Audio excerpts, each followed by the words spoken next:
Yo voy a hablarles un poco sobre tecnología en educación, sobre promesas. Y en tecnología en educación hay promesas cumplidas y hay promesas incumplidas. Primero voy a hablar un poco sobre las promesas incumplidas. Desde hace años los tecnólogos venimos con el cuento de que la tecnología va a ayudar a mejorar la calidad de la educación, ¿verdad? Y no es nuevo el cuento.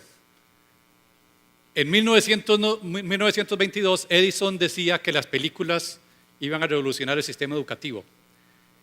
Tal vez ahora sí, con todos los videos de Khan y todo lo que está haciendo en YouTube.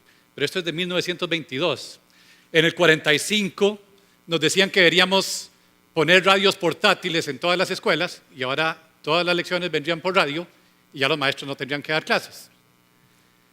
En 1960 el presidente Johnson de Estados Unidos decía que como no había suficientes maestros en las escuelas para todo el mundo, no había ningún problema, era cuestión de tener televisiones y las clases venían por televisión y yo no hacía falta tener más maestros.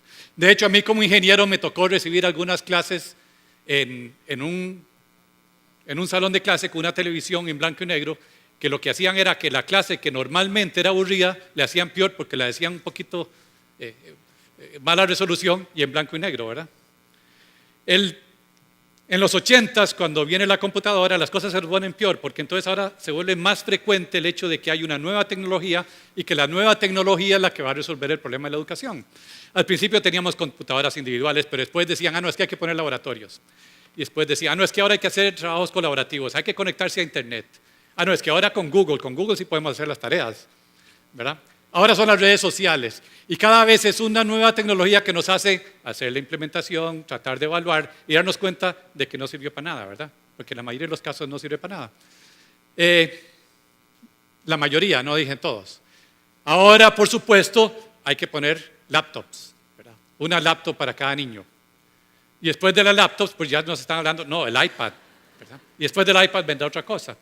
Y siempre es una tecnología tras otra, con la promesa de que con esta sí se va a resolver el problema de educación.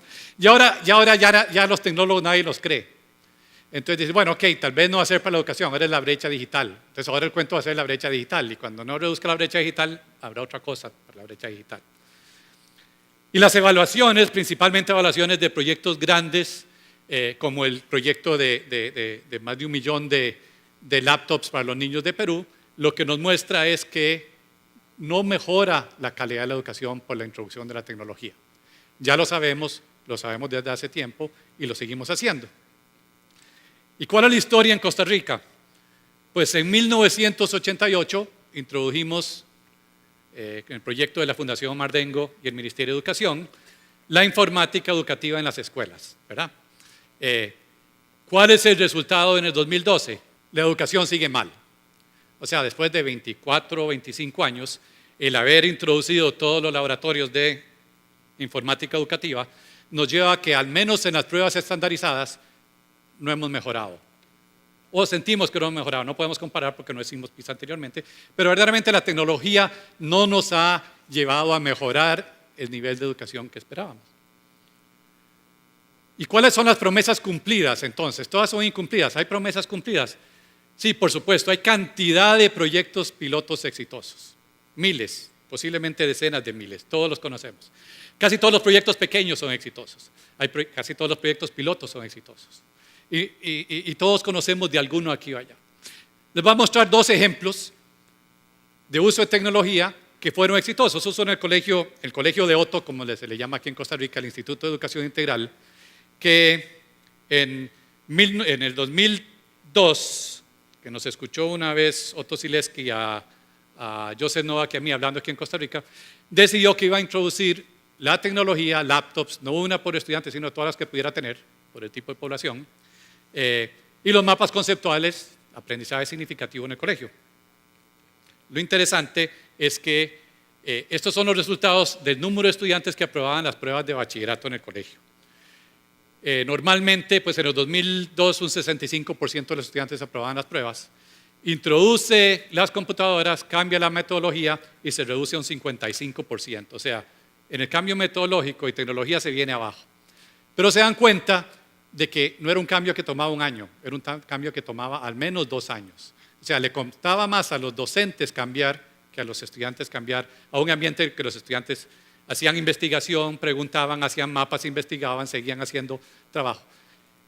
Y dichosamente continuaron ya para el 2004, 92%, 93%, 2007, 100% de los estudiantes estaban aprobando las pruebas de bachillerato.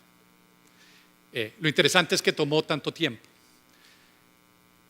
Otro caso interesante, y les estoy mostrando casos de dos escuelas, no escuelas pilotos, sino que ellas mismas asumieron la transformación. Esta es una escuela en Panamá rural, que en un proyecto en que yo estaba involucrado, proyecto Conéctate al Conocimiento en Panamá, vino una docente de una escuela rural a un taller de esos que se hacen de 2 semanas, y vino al taller y dijo, esto me gusta, pero tengo que probarlo. Ustedes saben que en estos talleres casi todo es kumbaya, aleluya, yo voy a cambiar, los maestros llegan al salón de clase y siguen haciendo lo mismo, ¿verdad? No, esta llegó y dijo, yo voy a probar esto. Resulta que esta maestra era la misma maestra de el grupo en el 2004 al 2005, trabajaba con el mismo grupo, y decidió que solo en ciencias naturales iba a cambiar.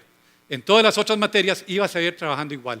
Cuando llegaban a ciencias naturales, los estudiantes investigaban, trabajaban en proyectos, etc. Se acababa ciencias naturales, volvía a matemáticas, volvía al pizarrón y copien, ¿verdad? Lo interesante, como pueden ver, es que en el 2005 todos los estudiantes en ciencias naturales aumentaron. Todas las calificaciones se fueron para arriba. Lo más interesante es que, como suceden las cosas en nuestros países, cuando se dio el cambio, las computadoras no habían llegado a la escuela todavía. O sea, todo el cambio se dio por el cambio de metodología, por el cambio de la manera de trabajar con los estudiantes. Ya cuando las computadoras llegaron, ya el cambio se había dado. Entonces, verdaderamente lo que sucede es que la tecnología lo que logra es amplificar el trabajo del docente. Si el docente es bueno, la tecnología le ayuda. Si el docente es malo, todo se vuelve peor. Los pilotos siempre dan resultados. El problema es que esos pilotos pocas veces los podemos escalar a nivel de un país, de una región grande, ¿verdad? No se conoce ningún proyecto a nivel nacional que yo conozco en el mundo de introducción de tecnología en la educación que haya sido medible y que haya dado resultados positivos que se le puedan atribuir a la tecnología. Entonces, ¿en qué quedamos? ¿Sirve o no la tecnología? Bueno, hay 2 componentes clave en el salón de clase. Uno es el docente, el otro es el estudiante. En el caso del docente, vemos que los 2 ejemplos que les di en que aumentó la calidad de la educación, mejoró, lo que se hizo fue capacitar al docente en el salón de clase. Si ese docente está dispuesto a cambiar, se dio la mejora en la calidad de educación. El problema es que estos modelos, a la hora de reproducirlos a gran escala, resulta que el docente, para capacitarlo, y lo pongo aquí con un aro rojo, pues no son pocos docentes, son un montón de docentes. Hermanos, son un montón, son cantidad de docentes. Y entonces el proceso viene siendo que hay que llevar al docente a un taller, se le da un taller, regresa, en la mayoría de los casos, y en mi experiencia es como el 80%, el docente no cambia. Y después al rato es otra tecnología, hay que traerlo y otro taller. Y hay docentes que van como por 20, 25 talleres y no hay ningún cambio. En cambio hay docentes que con un pequeño taller, con un poco de cambio de metodología, el cambio se vuelve exitoso. Entonces lo difícil, por supuesto, es ¿y cuáles son esos docentes? ¿Cuáles son los que van a cambiar para poder capacitar a esos docentes? Pero la pregunta viene siendo más importante. ¿Por qué es que hay que capacitarlos? Todos estos docentes, en primer lugar, salieron, en el caso de Costa Rica, pasaron por el programa de informática educativa, muchos de los docentes jóvenes fueron a la Facultad de Educación, salieron de la Facultad de Educación, regresan a la escuela y comienzan el ciclo de capacitaciones. Entonces, ¿qué? ¿Cuál otra profesión hay en que imagínense los médicos, si apenas se gradúan hay que volverlos a capacitar para que puedan y capacitarlos y capacitar? Ninguna otra profesión, ¿verdad? Entonces hay un problema ahí en el sentido de la formación del docente. Entonces, el problema viene siendo la Facultad de Educación y ese es un problema del cual no voy a hablar hoy. Eso es para otra charla. Entonces, como no podemos con los docentes, entonces, ¿qué hacemos? Bueno, está el otro, está el estudiante. ¿Qué podemos hacer con los estudiantes? Volvamos al proyecto de la Fundación Mardengo, el Ministerio de Educación, en 1988. En ese proyecto, en 1988, verdaderamente no sabíamos qué estábamos haciendo, ¿verdad? Introdujimos logo y decíamos, así, es para que aprendan pensamiento lógico simbólico, capacidad de resolver problemas. Las matemáticas no mejoraron a pesar de que el logo enseñaba a trabajar las matemáticas. ¿Cuántos de ustedes se acuerdan de esta tortuguita? Sí, ¿verdad? ¿Se acuerdan? Pues esta tortuguita han tenido un impacto enorme. ¿Se acuerdan de este tipo de actividades? Bueno, los estudiantes iban al laboratorio de informática educativa y un tutor les enseñaba a programar, ¿verdad? Y ahí aprendían a programar y comenzaban a hacer sus dibujos, a hacer sus imágenes. Supuestamente eso iba a estar integrado con el salón de clase, pero nunca se integró con el salón de clase. No hubo una integración y tal vez fue mejor, porque siguieron aprendiendo a programar. De esos estudiantes que iban al laboratorio, tal vez 2 o 3 por salón de clase, tal vez 1, le encantó la programación y siguió programando. Y ese que siguió programando posiblemente después fue al TEC, fue a la Universidad de Costa Rica, tuvo la oportunidad de aprender computación. Los que no querían programar, tal vez el que quería ser músico, el logo en ese tiempo tenía 4 tonos y la música no le servía para nada, ¿verdad? El que quería ser geógrafo, el logo no le servía para nada. El que quería ser artista con ese poquitos dibujitos le costaba mucho. Pero el que quería ser programador o el que quiso ser programador por llevar logo, pudo lograr mucho. Yo en el equipo de investigación que trabajo he tenido ya a 4 o 5 estudiantes brillantes programadores, algunos que siguieron al doctorado, que aprendieron a programar en logo. Y casualmente el martes pasado con un programador italiano que trabaja con nosotros, conversando con él me dijo, sí, yo me interesé en la programación porque yo aprendí logo en Italia. Claro que en Italia no lo hicieron al nivel masivo que lo hicimos nosotros. Mi argumento es que por haber enseñado logo a esos niños tan pequeños, Costa Rica ahora tiene un alto desarrollo tecnológico, tiene una capacidad de desarrollar software impresionante, exportamos software, exportamos programadores, Intel está acá y un montón de compañías, porque a los niños les dimos la oportunidad y el empuje de aprender logo cuando estaban pequeños. Entonces no logramos una alta calidad en la educación, pero logramos un alto desarrollo tecnológico. Entonces, si aprendemos la lección y decimos, si a los niños pequeños les enseñamos y les dimos un empujón en un área que ellos querían, como era la programación, ¿qué pasa si hacemos esto en otras áreas? Entonces, con la Fundación Mardengo y el Ministerio de Educación hemos estado en conversaciones diciendo, ¿qué tal si, como hicimos con Logo, ahora con las nuevas tecnologías, pudiéramos darle a los estudiantes la oportunidad de aprender cualquier área? No tiene que ser programación. En la nube podemos poner un ambiente que no es un ambiente académico, no es un ambiente asociado al currículum, sino un ambiente que le permite al estudiante aprender cualquier tema que quiera aprender. Si además les damos máquinas y les damos laptops o tabletas a los niños, entonces ese estudiante va a poder llegar a ese ambiente desde el salón de clase, va a poder llegarle desde la casa, le va a poder desde la comunidad, y con ese número de horas de acceso, comparando con la hora y media que recibía de acceso con el logo, entonces el impacto todavía puede ser mucho mayor.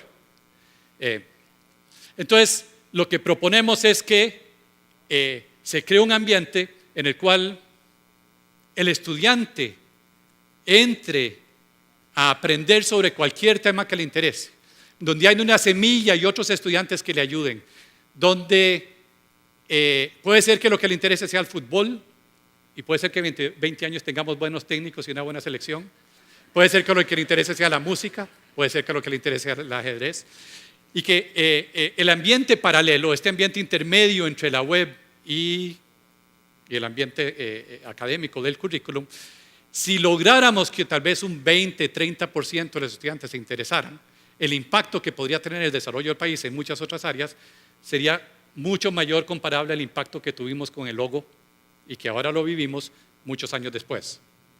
Entonces la idea es un ambiente en el cual el estudiante aprenda cualquier tema, donde los jóvenes que ahora son los programadores que estudiaron logo logren crear este ambiente, diseñen este ambiente, y los invito a que participen en volver a hacer lo que hicimos hace 25 años, ahora en todas las áreas y para una nueva generación. Pero no terminemos ahí la propuesta.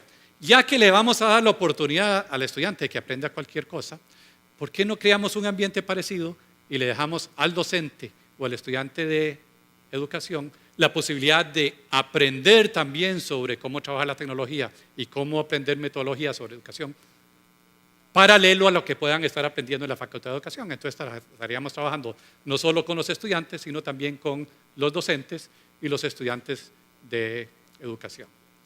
Muchas gracias.